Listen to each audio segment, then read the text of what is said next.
नमस्कार, मैं हूं सपना पांडे और आप देख रहे हैं दैनिक भास्कर उत्तराखंड उत्तर प्रदेश।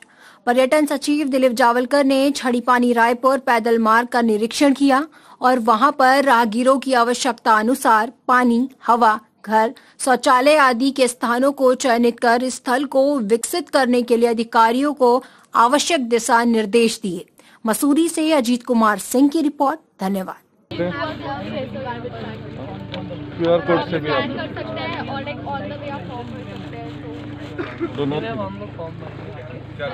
हाँ, ट्रैकिंग पे आए हैं तो आपकी मुलाकात पर्यटन सचिव से भी हुई है, तो किस तरह का ये एक्सपीरियंस रहा अभी तक और क्या कुछ बातें आपके बीच में हुई? बिल्कुल, आज देहरादून झड़ी पानी राजपुर ट्रैकिंग रूट पर निरीक्षण किया गया और बड़े हर्ष की बात है कि जो टूरिज़्म सेक्रेटरी है वो भी हमारे साथ थे और कई चीज़ों पे हमने विचार किया है किस तरीके से इस ट्रैकिंग रूट को टूरिज़्म से जोड़ा जाए, क्योंकि एकमात्र ट्रैकिंग रूट यह देहरादून ज़िले में ऐसा है जो देहरादून शहर के पास भी है और जिसका इतिहास भी लिखा है। अंग्रेज़ों के टाइम पे यहाँ पर एक ट्रेन लाने की कोशिश की गई थी और उसकी यादें भी यहाँ से जुड़ी हुई है। तो कई बिंदुओं पे हमारी चर्चा हुई किस तरीके से यहाँ पे व्यू पॉइंट्स बनाए सके, यहाँ पे साफ़ सफाई रख सके और साथ ही यहाँ पे जो कई बहुत सारे डेंजरस पॉइंट्स हैं उसमें रेलिंग लगा के, और जो इसका मूल रूप से एक ट्रैकिंग का पर्पस है वो ट्रैकिंग का पर्पस रहे, मोटरेबल रोड ना बनाकर इसको ट्रैकिंग पर्पस के लिए ही रखा जाए, ऐसा हम लोगों ने एक निर्णय पे आए। और मैं बहुत बहुत धन्यवाद करता हूँ टूरिज़्म सेक्रेटरी का, माननीय मंत्री टूरिज़्म का, जिन्होंने अभी 75 लाख रुपए की हमें एक ग्रांट दी है इस ट्रैकिंग रूट को डेवलप करने के लिए और साथ साथ आश्वासन भी दिया है कि आप इसका उपयोग करो और बजट आपको जल्द ही दिया जाएगा, ताकि जो देहरादून शहर के लोग हैं, जो नेचर, जो प्रकृति से प्रेम करते हैं और जो वॉक करना चाहते हैं, हेल्थ कॉन्शियस लोग हैं, वो इस ट्रैकिंग रूट का आनंद ले सके। बहुत ही सुंदर ट्रैकिंग रूट है और मुझे बहुत खुशी है कि हज़ारों की संख्या में पर्यटक यहाँ पर आज हमें यहाँ पे सैकड़ों की संख्या में यहाँ पर पर्यटक दिखे, तो इससे भी बहुत खुशी है। और आने में भविष्य में किस तरीके से इसे रोज़गार से जोड़ सकें और नए नए पॉइंट्स हम इसमें बना सके, ताकि रोज़गार के साथ साथ जो इसकी नेचुरल जो उसका नेचुरल ब्यूटी है वो भी मेंटेन रख सके, ऐसा हमारा मानना है। आपने यहाँ पे गेट लगाने की बात भी कही थी, पर्यटन सचिव ने इस पर भी सहमति दी है, किस तरह की बात? सचिव साहब ने आज इसमें सेक्रेटरी वो अनुमति दी है हमें और इस बात पे हम कंक्लूजन पे आए कि यहाँ पे एक बैरियर लगाया जाए, ताकि जो हुड़दंगी होते हैं रात को, जो एक शराब का अड्डा जिन लोगों ने बना दिया है और जो लोग यहाँ पे नारकोटिक लड़के यहाँ पर आते हैं, उन लोगों को यहाँ पे रोका जा सके।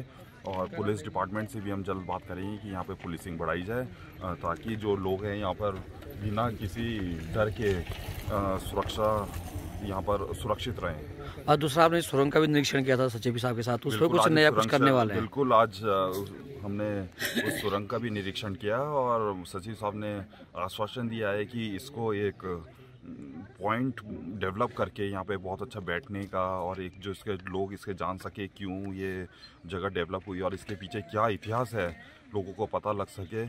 और उन्होंने आश्वासन दिया कि जल्द ही वो एक प्रोजेक्ट बना के उसके लिए फंड्स नगर पालिका को। ये बैरियर कब तक लगेगा यहाँ पे, कब तक आपने प्लान किया? 2-3 महीने में हम इसी में अब इको टैक्स में संशोधन करके एक, क्योंकि मसूरी की एंट्री पे है तो एक इस एंट्री पॉइंट पे भी हम इसमें इको टैक्स के नाम से यहाँ पर बैरियर शुरू करेंगे, ताकि जो लोग हैं यहाँ पर सुरक्षित रह सके और लोगों को मॉनिटरिंग हो सके। ठीक है सर, जो ऐतिहासिक धरोहर है यहाँ पे, लगभग 200 साल पुराना यहाँ पे टोल है, ऐतिहासिक धरोहर है, जो अंग्रेजों द्वारा जो रेलवे लाइन बिछाई वो भी ऐतिहासिक धरोहर, इसके रखरखाव के लिए भी कोई योजना है सर? बिल्कुल, इस जो 75 लाख रुपए दिए हैं उसमें उस DPR में इन्होंने इसको रखरखाव के लिए भी इसमें फंड्स दिए हैं और उन्होंने पूरा मुझे आश्वासन दिया है कि आप इसका उपयोग करिए और अगले वित्तीय वर्ष में मैं इसमें और फंड्स रिलीज करके इसको बहुत सुंदर ट्रैकिंग रूट जो ऐतिहासिक है और किस तरीके से हम स्कूल के बच्चे, कॉलेजेस के बच्चों को और जितने भी देहरादून के इंस्टीट्यूट्स हैं सबको हम एक ब्रोशर बना के और एक एडवर्टीज़ करके हम सबको प्रमोट करेंगे कि आप आइए इस ट्रैकिंग रूट में, बच्चों को ट्रैकिंग कराइए, ताकि वो आनंद भी ले सके, हेल्थ के इश्यूज भी सब सॉल्व हो सकें और टूरिज़्म भी बढ़ सके। ठीक है सर। आज मैं यहाँ पे ट्रैकिंग के लिए आया था और यहाँ पे मैंने देखा कि टूरिज़्म डिपार्टमेंट की तरफ से कुछ आयोजन किया हुआ है। एंड मुझे बहुत खुशी हुई कि गवर्नमेंट ऑफ उत्तराखंड एक मुहिम चला रही है जिसमें ये एक नेचुरल ट्रैक है जिसमें कुछ इंफ्रास्ट्रक्चर डेवलप करके वो ट्रैकर्स के लिए कुछ सुविधाएं देना चाहती हैं और मुझे ये इनिशिएटिव बहुत ही अच्छा लगा। यहाँ पे मैं कोई 2-3 महीने से देख रहा हूँ कि ये एक ऐसा ट्रैक है जो बहुत ही नेचुरल है एंड यहाँ पे देहरादून के और देहरादून से बाहर वाले लोग इस एरिया में आके ट्रैकिंग के लिए जाते हैं। ये ट्रैक लीड करता है झड़ी पानी और बियॉन्ड। आप इस ट्रैक के ऊपर 10 to 15, 20 किलोमीटर जितना भी आप स्ट्रेच करना चाहते हो आप कर सकते हो। एंड ये एक ऐसा वातावरण आपको ऑफर करता है जहाँ पे पेड़ पौधे भी हैं, फॉरेस्ट भी है, झरने भी हैं और चढ़ाई जो है वो भी बहुत ही चैलेंजिंग है। तो ये एक सेहत के लिए बहुत ही उपयोगी सिद्ध हो सकता है यदि हम लोग इस ट्रैक को अपनाएंगे। लेकिन हमारी एक ही गुजारिश है कि इस ट्रैक की जो नेचुरल सैंक्टिटी है उसको हम बरकरार रखें और साथ ही साथ जो चीज़ें हैं जो कि बायोडिग्रेडेबल नहीं हैं उनको आप यहाँ पे इस्तेमाल नहीं करना चाहिए और अगर आप करते हैं देन उसका डिस्पोज़ल जो है वो बहुत ही सुंदर तरीके से होना चाहिए। एंड मैं आज secretary tourism department mister Dilip को भी मिला हूँ, उनके साथ में भी हमारी वार्तालाप हुआ और हमने यही सजेशन किया है कि इसकी थोड़ी सैंक्टिटी करते हैं। बट मैं आपको एक ऐसे शख्सियत से मिलाना चाहता हूं जो जहां पे कोई 20-25 साल से ट्रैक कर रहे हैं। He is mister नायथानी Arun ji हैं। He is 73 years old young man and I am proud of him that I am with him and मेरा तो इन्होंने एक ज़िंदगी में एक नया सरूर भर दिया है और हम हर संडे आते हैं जहाँ पे ट्रैक करने के लिए। Thank you so much. आज ट्रैकिंग के लिए यहाँ पे पर्यटन विभाग की पूरी टीम आई है, क्या क्या योजनाएं हैं सर यहाँ ट्रैकिंग को लेकर? जी देखिए ये छोटा सा हाइक है, ये कोई बहुत बड़ी लंबा ट्रैक नहीं है जो यहाँ शहंशाही आश्रम से लेके झड़ी पानी तक जाते हैं और यहाँ पर काफ़ी मतलब वीकेंड को तो यहाँ पर सैकड़ों लोग इस रास्ते पे चलते हैं। उसमें कभी कभार हम भी इस पर ट्रैवल करते हैं और काफ़ी लोगों की जो है कुछ समस्याएं होती है। जैसे लोग कहते हैं कि यहाँ पर स्वच्छता की बड़ी प्रॉब्लम है, यहाँ की साफ़ सफाई के लिए आपकी जो व्यवस्थाएं है जो पर्याप्त नहीं है। शाम को बड़ा ज़्यादा न्यूसेंस रहता है जब यहाँ पर 2 व्हीलर आते हैं, काफ़ी सारे बच्चे आते हैं यहाँ पर और कुछ लोग जो है बड़े रिस्पॉन्सिबली बिहेव नहीं करते हैं। तो इन सभी के चलते सभी का एक इच्छा थी कि हम लोग इस ट्रैक को उस ट्रैक के रूप में ही रखें, हाइक के रूप में रखें और उसकी सुरक्षा के लिए, उसके संवर्धन के लिए हम लोग उसमें प्रतिभाग करें। और उसी के आधार पर हम लोगों ने एक इनिशिएटिव लिया हुआ है कि जिसमें हम लोग ये चाह रहे हैं कि ट्रैक को इस्तेमाल करने वाले स्थानीय लोग हो, क्योंकि आगे गांव वगैरह भी है, उनके रास्ते हैं, वहाँ लोग जाते हैं।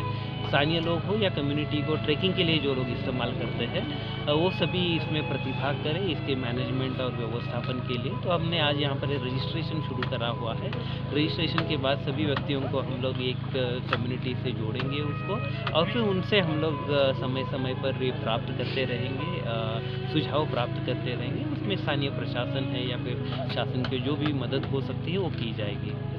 इसको हम लोग इस तरह से देख रहे हैं कि इस तरह के अगर 1-2 हाइकिंग ट्रेल्स है हमारी, वो अगर सेंटर ऑफ एक्सीलेंस के रूप में अगर एस्टेब्लिश होती है, इसका मतलब अगर ये एक अच्छा काम कर देती है, ये कम्युनिटीज़ अच्छा काम करती है, तो हम चाहेंगे कि बाकी भी इस तरह के हमारे छोटे छोटे ट्रेल्स हैं उनको भी विकसित किया जाए, ताकि जो एक एडवेंचर एक्टिविटी को प्रोत्साहन मिलता रहे और हमारे पर्यटन प्रदेश को एक पर्यटन की पहचान मिल सके। जी सर, जिलाधिकारी महोदय खुद इसकी देखरेख कर रहे हैं। जिलाधिकारी महोदय ने खुद निर्देशित किया है कि यहाँ पे जो भी ट्रैकिंग रूट पे जो काम होंगे उसकी मॉनिटरिंग करेंगे। सर क्या कहना चाहिए इसमें? ये बहुत ज़रूरी है, जिलाधिकारी हो, एसएसपी हो, आपके स्थानीय प्रशासन जो है अल्टीमेटली वर्किंग हैंड्स जो है शासन प्रशासन के वही है, वो फील्ड पर है, वो जानते हैं सबसे अच्छा। और ये जो जितनी एक्टिव उसमें सहभागिता प्रशासन ने दिखाई हुई है तो ये बहुत काबिल तारीफ है और मैं उम्मीद करते हैं कि उसके चलते काफ़ी अच्छे नतीजे निकल आएंगे। सर यहाँ पर अंग्रेजों के टाइम का टोल है सर, ये ऐतिहासिक धरोहर है, क्या इसके लिए भी कोई योजना है सर? जी ज़रूर, इसीलिए तो हम लोगों ने सुझाव मांगे जा रहे हैं और उसी के आधार पर आगे उसको किस तरह से और ऑर्गेनाइज किया जा सकता है इसके बारे में कार्रवाई की जाएगी। सर अभी तक कितने रजिस्ट्रेशन हो चुके हैं सर यहाँ? जो मेरी टीम बता रही है अब तक लगभग 150 के करीब कुल मिला के अब तक के रजिस्ट्रेशन हो गए हैं और लोग जैसे जैसे ऊपर जा रहे हैं या जो पहले गए हुए थे नीचे आ रहे हैं वो रजिस्ट्रेशन करते जा रहे हैं। Thank you. आपका? मेरा गौतम। अच्छा सर, आप हमेशा आते हैं यहाँ उसके लिए?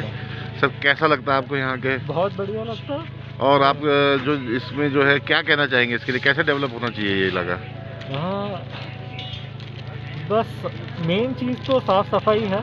जी जी। और जो लोग यहाँ पे आए, basically the tourist have to be conscious, क्योंकि ये बहुत फ्रेजाइल एरिया है। जी जी जी। तो इस वजह से हमको ये देखना पड़ेगा कि जो हाई वैल्यू टूरिज्म है उसी को प्रमोट किया जाए। ये ऐसा नहीं है कि आप प्लास्टिक का बॉटल, मैगी पॉइंट और वो सब के लायक नहीं है, क्योंकि यहाँ पे बहुत पक्षी बहुत अच्छे हैं, नेचर फ्रेजाइल है यहाँ का, तो we need to take care of it. क्योंकि इतना ज़्यादा अगर भीड़ होने लगा ना, जी जी, लोग पैदल ही चलने चाहिए, यहाँ पे गाड़ी वाड़ी आनी नहीं चाहिए। सो मेनली साइकिलिंग और पैदल, यही है। Thank you sir, thank you.